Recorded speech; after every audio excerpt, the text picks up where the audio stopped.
Hey guys, welcome back to Tip Tuesday. My name is Matthew Sturkey with StoneMill Log and Timber Homes. Today we're going to talk about maintenance. Maintenance is a question we get asked a lot. How much maintenance is there in a log home?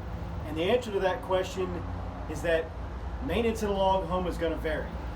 Every home is going to have maintenance, log homes especially, and we tell our clients that maintenance is going to vary with each home due to soil orientation of the home, the amount of covered porches that it has, the overhangs, the types of finishes that you have, and the amount of shade that you have on your property around the home.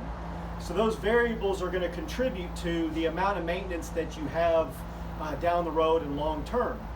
What we typically tell our clients is on average, a log home will need to be maintained about every 3 to 5 years at a cost of somewhere between $1,000 and $1,500.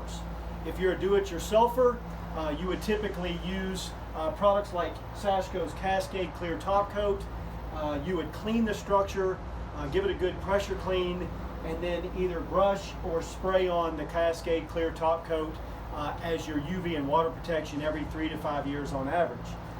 Products like caulking products are used around dovetails and around window and door trim and any wood-to-wood connection. These are the types of products that are going to be touched up after the first year, and then every 3 to 5 years there may be some touch-up with those as well. So the maintenance on a log home is typically routine. The tip of the day is to make sure that you plan and design effectively. Planning means choosing the right finishes like hardy board or hardy shake siding for areas above the roof line in places such as gable dormers or gable ends or shed dormers. Make sure you design covered porches and good overhangs and soil orientation.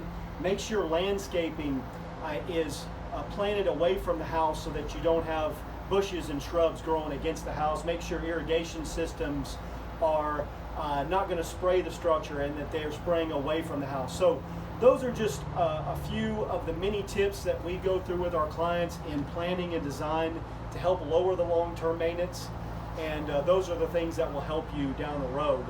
We hope that these tips have helped today. We look forward to you joining us next week as we talk about design.